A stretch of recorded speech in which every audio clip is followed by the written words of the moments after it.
Hello everyone, welcome back to my channel, GMB SHOW. I hope everyone is having a wonderful day. Who Wants to Be a Millionaire Celebrity Special was back on ITE for one-off episode as Jules Holland, Nina Wadia, and Ugo Monya all took to the hot seat.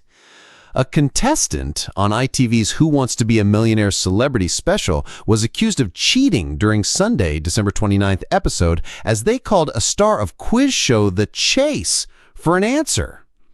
Host Jeremy Clarkson was back at the helm for a star-studded edition of the popular game show with celebs vying to win a cool £1 million for their chosen charities.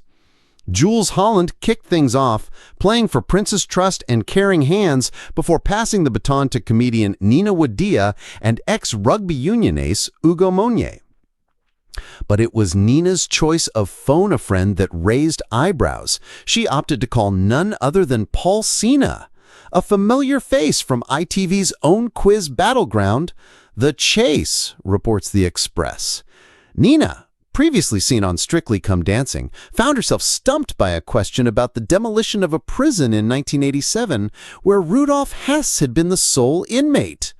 Without hesitation, she reached out to Chaser and comic Paul Cena for help. Even host Jeremy Clarkson couldn't hide his surprise, exclaiming, "From The Chase? Let me get this straight. You're actually contemplating, shall I ask the audience or should I ask someone from The Chase?" Paul didn't disappoint, confidently identifying option B, Spandau, as the correct answer. Social media buzzed with reactions, with one viewer jesting on X, "You can't ring Paul Cena, that's cheating." Another chimed in with disapproval, phoning a chaser on Who Wants to Be a Millionaire. That shouldn't be allowed. Some fans were more forgiving, with one commenting, "No wonder she's laughing with a phone-a-friend called Paul Cena." Nina ultimately pocketed £32,000 for her chosen charity, JDRF, Juvenile Diabetes Research Foundation, after being tripped up by a question about the Shakespearean origin of the contemporary phrase, "There's method in my madness." The comedian, recognized for her parts in Goodness Gracious Me and EastEnders, was torn between Hamlet and Macbeth. She decided to ask the audience, who were equally divided over the two choices. She locked in Macbeth as her final answer, but alas, it was Hamlet, marking the end of her stint on the show. Viewers are keeping their fingers crossed for more celebrity editions of Who Wants to Be a Millionaire from ITV, given the stellar roster of celebs that have previously graced the show, all eager to scoop up a hefty sum for charity.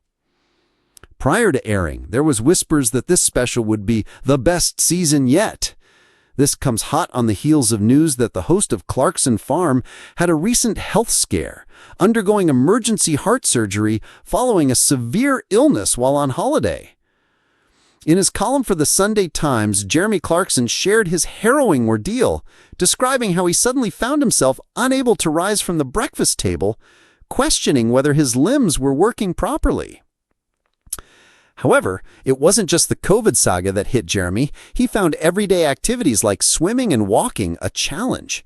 After experiencing a worrying tightening in his chest upon his return to the UK, Jeremy was swiftly whisked off to hospital by ambulance. The studio lights beamed like eager eyes, waiting.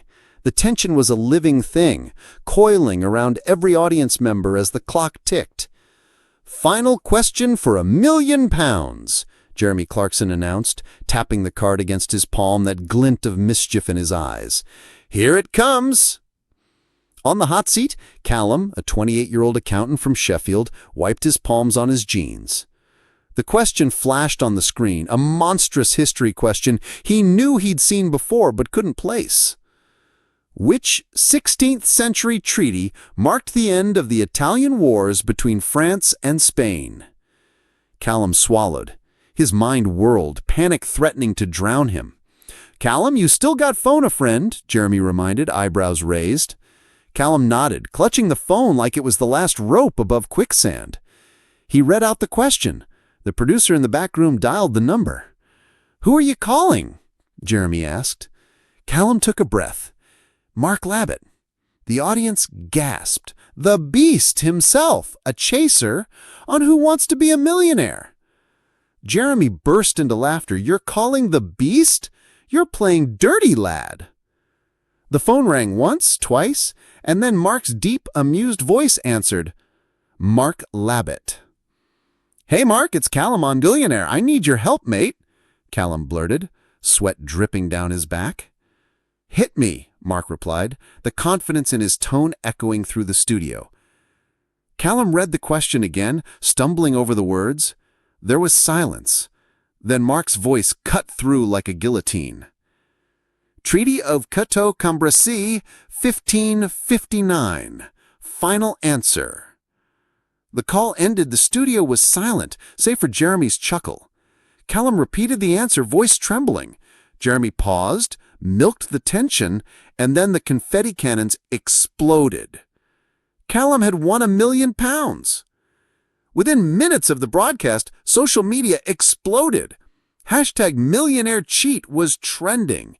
Fans raged. Calling a chaser is unfair. Who even has Mark Labbit on speed dial?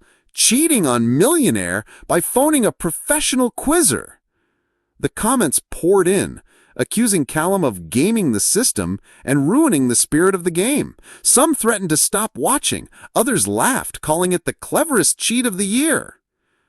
Meanwhile, Callum was at home, holding the oversized check, his phone buzzing nonstop. Mark had already texted, "Buy me a pint with that million, lad." Callum grinned, replying, "Only fair since you earned it." Jeremy later, in an interview, chuckled when asked about it. "We never said you couldn't call a chaser. The rules are the rules." ITV released a statement clarifying that contestants could phone anyone, even a chaser, if they had their number, and no rule had been broken. Callum's face became a meme when you call the beast for $1 million. His victory became one of the most talked about moments in UK quiz show history, and Mark Labbit's reputation as the quiz king soared even higher. And as for Callum, he swore he would always buy Mark that pint for the best one-word answer of his life, Cateau-Cambrésis. Because sometimes, to be a millionaire, all you need is the right friend.